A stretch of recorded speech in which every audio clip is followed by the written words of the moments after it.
Hello, my name is Benjamin Hart. I'm an American attorney and the Managing Director of Integrity Legal here in Bangkok, Thailand. As the title of this video suggests, we're going to be discussing entry and exit into the Kingdom of Thailand. And what are we talking about specifically? Well, I get a question that comes up, every couple of months routinely. Somebody asks me, well, how many times can I visit Thailand in a given year? And my response is oftentimes, well, what's your definition of visit? That's the first question.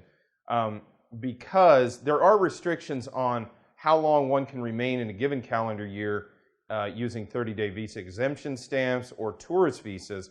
The general rule of thumb is 6 months total out of a given calendar year can one remain in the kingdom in what's ostensibly or could only be described as tourist status. So either a tourist visa or a visa exemption stamp, depending on the country of one's nationality. That being said, much more than that, there's a very good possibility of being stopped at an immigration checkpoint and turned away for spending too much time in the kingdom, effectively utilizing tourist-type visas to live here. And that's a major concern for Thai immigration here recently, especially. It's very similar to the concern that many immigration officers in the United States have with respect to those who are using a tourist visa to live in the United States. And many of those individuals will be turned away and sometimes even put through expedited removal, expedited deportation, basically on the basis that they are an intending immigrant without proper documentation.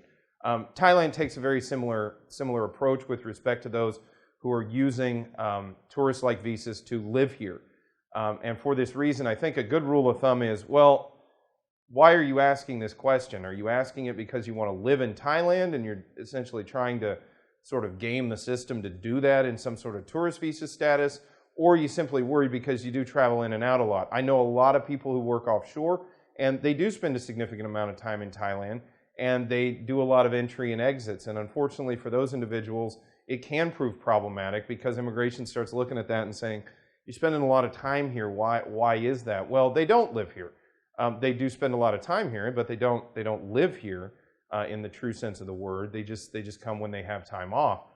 There are other people that like a long holiday, and I think that that's the reason that the multi-entry 6-month tourist visa was created, was to allow people into Thailand in order to stay fairly long term.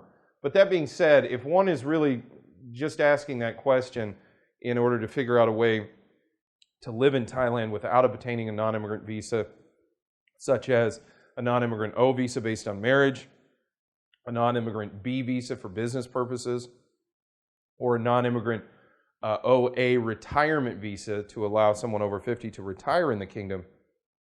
If you're simply trying to circumvent the need for one of those visas, then I think the answer to that question is, you're probably going to get stopped at some point if you're trying to live in Thailand utilizing a tourist visa or 30-day stamps.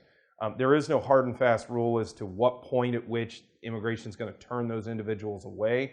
But that being said, I think it's safe to say that the reason somebody's asking this question probably goes to the heart of the risk of whether or not that individual is going to be turned away at an immigration checkpoint here in the Kingdom of Thailand.